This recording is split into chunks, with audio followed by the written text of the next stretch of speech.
2013 has been a frustrating year for former world #1 Martin Kaymer.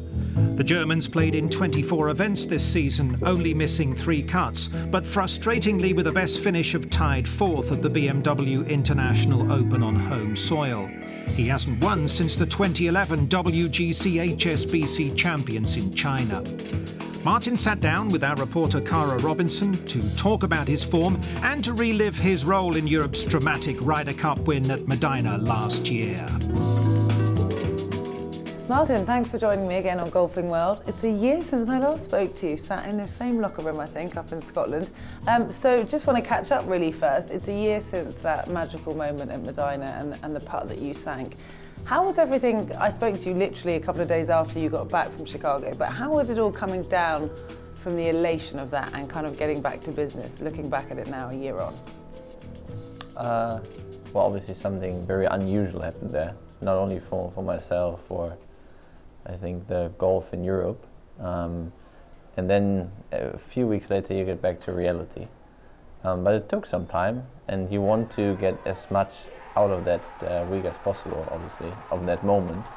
But then, you know, you want to go back to work, back to the regular day, the regular tournaments, and then you go on. But once in a while, it really pops up in your mind again, what happened there.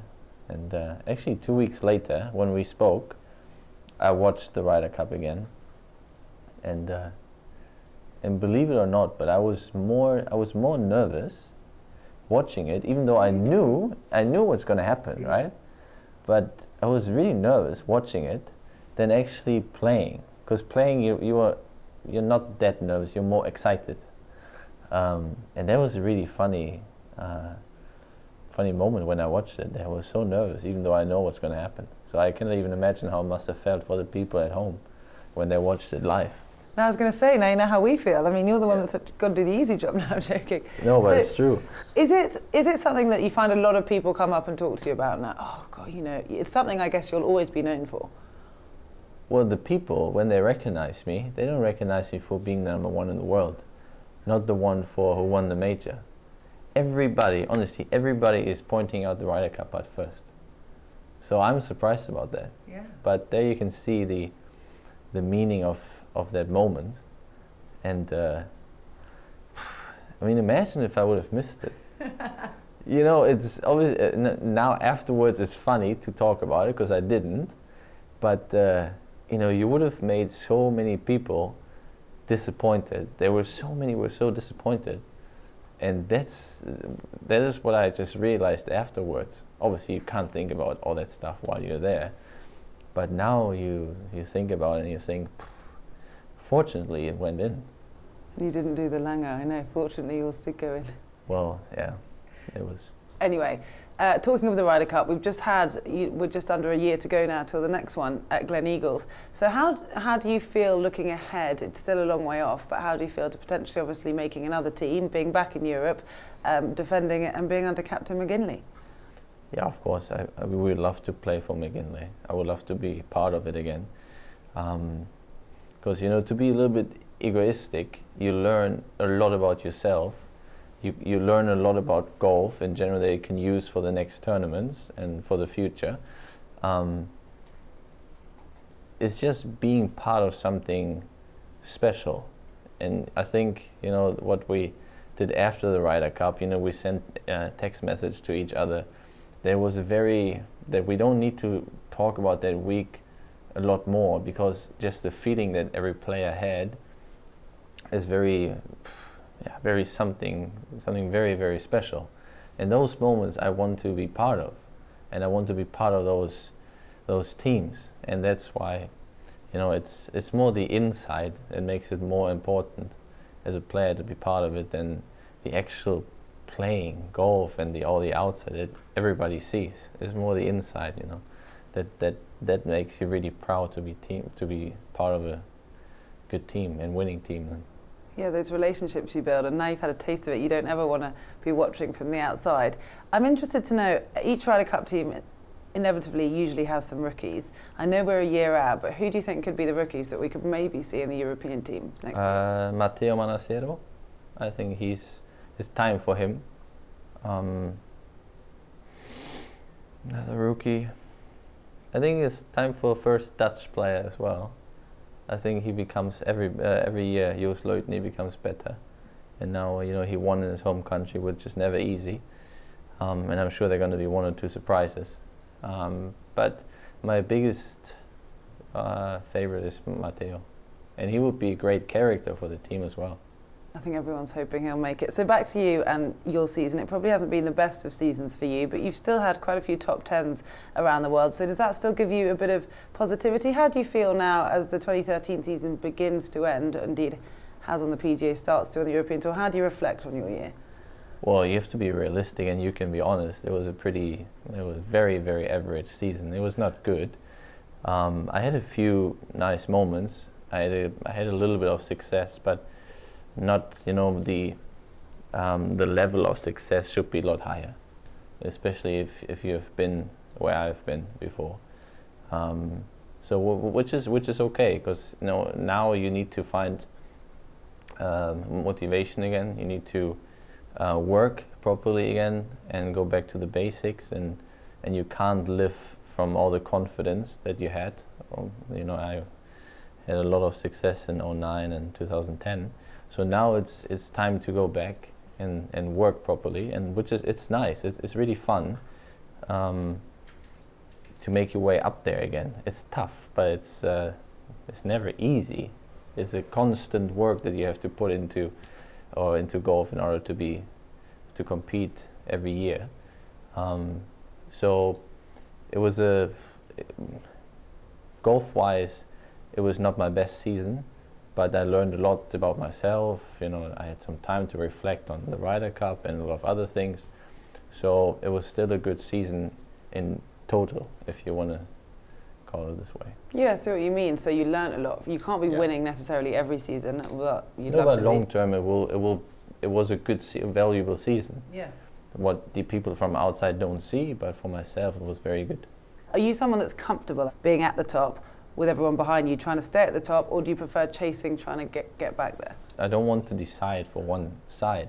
It's more about competing in the big tournaments. If you come from behind, if you're on top, that is not so important to me. Or I don't see myself being better here and there, or on top, or chasing. I don't know. My goal is to be back where I was 2010 and 2011, where I could compete every single week in the majors and the World Golf Champion events, because that is, in the end of the day, what is really important. Well, let's look back at 2011 and your last win, which was the WGC HSBC Champions. The event's coming up again. How much are you looking forward to getting back out to that event and to Shanghai? Yeah, I was a little disappointed last year when we didn't go back to the golf course where I won. So you're the defending champion, but on the new golf course. So it was a little bit of a shame, even though we played the golf course that we have played before. We played the World Cup there, but I was very happy that HSBC decided to go back, because it's a brilliant golf course. A lot of good players have won there. It's a challenging golf course, and I think a little bit more exciting, especially the last 3-4 holes.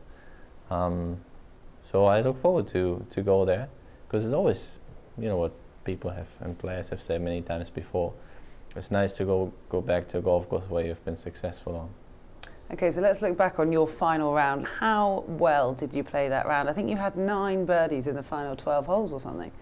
I had 9 birdies. Obviously, you need a little bit of luck here and there sometimes, but I hit a lot of tap-ins as well, and the first 6 holes, nothing was going really my way. I was not thinking about winning, because you were so far back, but then I made the bunker shot on 7. And then I was off, and that was pretty much the start of all the birdie train. And the funny thing is, I didn't birdie the easy holes, really. I mean, there were a couple of holes where when you shoot something like this, you think, yeah, he probably made birdie there, but I didn't. But it was a nice way to finish the year. Christian Donald, he was getting from me at that time, and he was working very hard. We were just waiting, and we needed a lot of patience. And then finally the win came, and it's a lot of satisfaction to win a big tournament. How big a deal is it to you as a player to win a WGC event? Where does it rank for you? Obviously not like a major, but as I would say after the Players' Championship in Sawgrass, that is the second biggest, I think, after the majors, and then the World Golf Champion events that come up.